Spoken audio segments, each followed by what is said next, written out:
કે અમારા આગેવાનો આપણા સમાજના આગેવાનો કોઈ હજી મોઢું હંતાડતા હોય તો અહીંયા બેઠેલા બધા યાદ રાખજો, સમાજ જ્યારે ચૂંટણી લડતા હોય ને ત્યારે સમાજ તમને તમારે સમાજના કામ માટે એ તમને સીટ માથે બેહાડતા હોય છે.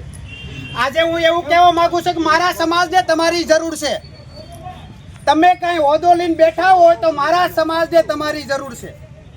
અને જો સમાજને ખુલ્લે આમ નહીં આવો તો આવનાર સૌરાષ્ટ્રની ચૂંટણી પણ આવી રહી છે.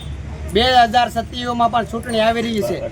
કોઈ ઘરે બેઠા બેઠા એવું નક્કી કરી લે કે હું સમાજમાં કોળી સમાજના નામે હિન્દુના નામે મત માગવા જઈને જીતી જાય તો એ વાત હવે ભૂલી જજો.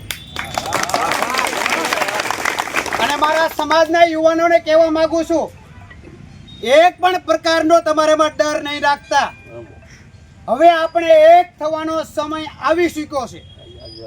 અત્યાર સુધી ખૂબ ગુલામી ભોગવી છે અને ક્યાંક ને ક્યાંક તમે ડરના લીધે છુપાયેલા છો, મને ખબર છે.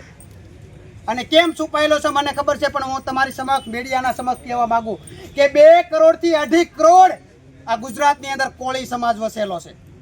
મોટામાં મોટો ન્યાય હોય ને તો કોળી સમાજનો છે. એટલે હજી ઘણા બધા આપણને ઠેરવવા માંગે છે કે 15 દી મહિનો દી ધીમે ધીમે કાઢી નાખે તો આપણો સમાજ છે શાંત થઈ જાય અને સમાધાન થઈ જાય.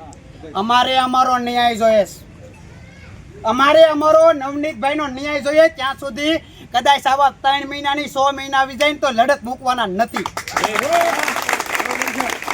અને આ ખાલી એડવર્ટાઇઝ સમજી લેજો, બાકી કોળી સમાજને લાખોની કરોડોની સંખ્યામાં ભેગા થતા વાર નહીં લાગે, બરોબર? પણ અમારા દિગ્ગજો નેતાઓની વાટે છે, અમને એક હુકમના વાટે છે. બાકી અમારા દિગ્ગજ નેતા હુકમ કરે તો ગમે ત્યાંથી કાઢી લઈ આવી. પણ અમને અમારા દિગ્ગજ નેતાઓ, અમારા ભીષ્મ પિતા જેવા વડીલો હોય, પરસોત્તમભાઈ સોલંકી હોય, હીરાભાઈ સોલંકી હોય, એવાનો અમને હજી આદેશ નથી, કાયદો હાથમાં નથી લેવો એવું કહે છે. આપણે ન્યાય 100% મળશે. અને હજી પણ એકવાર કહું છું, તંત્ર ઉપર ભરોસો રાખીએ છીએ કે આજે ન્યાય મળશે, કાલ ન્યાય મળશે મળશે મળશે.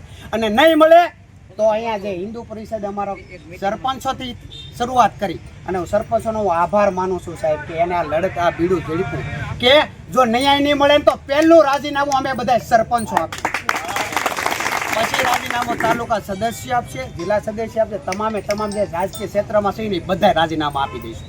શું લેવા ન્યાય નહીં મળે તો હવે આપણે શાંતિથી જે જવાનું છે, વિજયભાઈ છેલ્લી સૂચના આપી દે એ રીતે આપણો સમય થઈ ગયો છે. પણ હું કહું કે વિજયભાઈ જેમ કીધું ગામ